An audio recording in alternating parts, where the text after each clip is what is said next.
بسم اللہ الرحمن الرحیم۔ السلام علیکم ناظرین، آج ہم لوگ ہمارے پیارے نبی حضرت محمد صلی اللہ علیہ وسلم کے پیدائش اور وفات کے بارے میں جانیں گے۔ آپ کا مشہور مبارک نام محمد ہے صلی اللہ علیہ وسلم۔ آپ کے والد کا نام عبداللہ ہے اور ان کے والد کا نام عبد المطلب ہے، اور ان کے والد کا نام ہاشم ہے، اور ان کے والد کا نام عبد مناف ہے۔ آپ کی والدہ کا نام آمینہ ہے، ان کے والد کا نام وہب ہے، اور ان کے والد کا نام عبد مناف ہے۔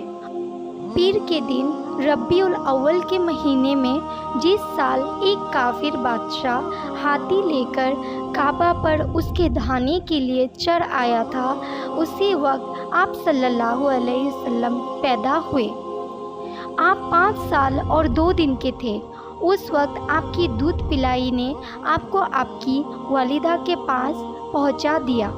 جب آپ 6 سال کے ہو گئے تب آپ کی والدہ آپ کو ساتھ میں لے کر آپ کے دادا کا گھر مدینہ میں گئی، اور 1 مہینے کے بعد مدینہ سے لوٹتے ہوئے ابوا نامی جگہ پر انتقال کر گئی۔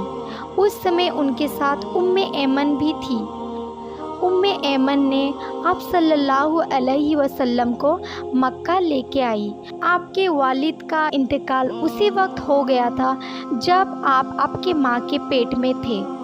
آپ کو آپ کے دادا عبد المطلب نے پالنا پوسنا شروع کیا۔ پھر آپ کے دادا کا بھی انتقال ہو گیا۔ آپ کے چچا ابو طالب نے آپ کی پرورش کی۔ آپ کے چچا ابو طالب ہر شام کی طرح آپ کو بیاپار کے لیے ساتھ میں لے گئے تھے۔ راہ میں بحیرہ نے، جو عیسائی عالم اور پادری تھا، آپ کو دیکھا اور آپ کے چچا سے تاکید کی کہ آپ کی حفاظت کرے، یہ نبی ہے، اور آپ کو مکہ واپس کر دیا۔ پھر آپ خود حضرت خدیجہ کا مال لے کر بیاپار کے لیے شام کو چلے۔ راہ میں نستورہ نے، جو کہ عیسائی عالم اور پادری تھا، آپ کے نبی ہونے کی گواہی دی۔ جب آپ لوٹے تو حضرت خدیجہ سے آپ کی شادی ہو گئی۔ اس وقت آپ کی عمر 25 برس کی تھی، اور حضرت خدیجہ رضی اللہ عنہا 40 برس کی تھی۔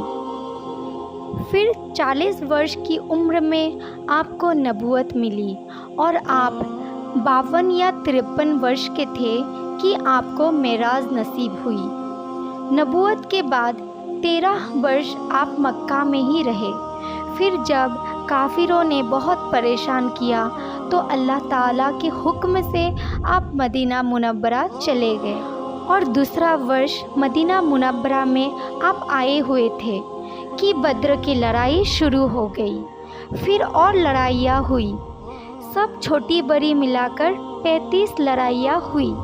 مشہور نکاح آپ کے 11 بیویوں سے ہوئی، جن میں 2 آپ کے سامنے انتقال کر گئی۔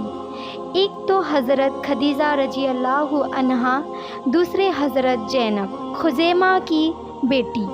آپ کی وفات کے وقت 9 زندہ تھی۔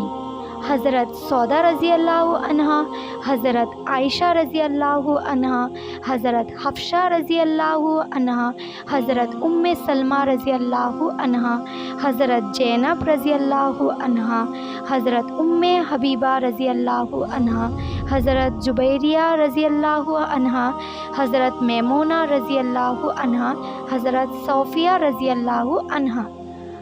آپ کی اولاد 4 لڑکیاں تھیں۔ سب میں بڑی حضرت زینب رضی اللہ عنہا تھی۔ ان سے چھوٹی حضرت کلثوم اور رقیہ تھی۔ اس میں سب سے چھوٹی حضرت فاطمہ رضی اللہ عنہا تھی۔ چاروں بیٹیاں حضرت خدیجہ سے ہوئی تھیں۔ 3 یا 4 یا 5 لڑکے تھے۔ حضرت قاسم رضی اللہ عنہا، حضرت عبداللہ رضی اللہ عنہا، حضرت طیب رضی اللہ عنہا، اور حضرت طاہر رضی اللہ عنہا۔ یہ حضرت خدیجہ رضی اللہ عنہا سے ہے، اور ایک حضرت ابراہیم حضرت مریم رضی اللہ عنہا سے ہے جو آپ کی بندی تھی اور ان کا دودھ پینے کا عمر میں ہی انتقال ہو گیا تھا۔ حضرت عبداللہ نبوت کے بعد پیدا ہوئے اور مکہ میں ہی انتقال کر گئے، اور باقی پیغمبر زادے نبوت سے پہلے پیدا ہوئے اور نبوت سے پہلے ہی انتقال کر گئے۔ آپ مدینے میں 10 برس تک رہے، پھر بدھ کے دن صفر کے مہینے میں 2 دن رہے تھے۔ آپ بیمار ہوئے اور ربیع الاول کے 12 تاریخ کو پیر کے دن 63 سال کی عمر میں وفات فرما گئے، اور منگل کے دن دوپہر ڈھلے دفن کیے گئے۔ کچھ نے کہا کہ منگل کا دن گزر کر رات آ گئی تھی، اور یہ دیر اس لیے ہوئی تھی کہ صحابہ غم یا صدمہ سے ایسے پریشان تھے کہ کسی کو ہوش درست نہیں تھا۔ حضرت محمد صلی اللہ علیہ وسلم کی بیٹیاں میں حضرت زینب رضی اللہ عنہا کے گھر ایک لڑکا پیدا ہوا، علی رضی اللہ عنہ، اور ایک لڑکی امامہ رضی اللہ عنہا۔ دونوں کی نسل نہیں چلی۔ حضرت رقیہ کے گھر میں بھی ایک لڑکا پیدا ہوا، عبداللہ، 6 سال کی عمر میں ہی انتقال کر گیا۔ حضرت ام کلثوم کی کوئی اولاد نہیں ہوئی، اور حضرت فاطمہ رضی اللہ عنہا کے گھر حسن رضی اللہ عنہ اور حسین رضی اللہ عنہ کی پیدائش ہوئی، جن کی اولاد بہت کثرت سے پھیلی۔ تو ناظرین، امید کرتی ہوں آپ کو میری یہ ویڈیو اچھی لگی۔ ایسے ہی اسلامک اور معلومات کے لیے میرے چینل کو لائک اینڈ سبسکرائب ضرور کریں۔ اللہ حافظ۔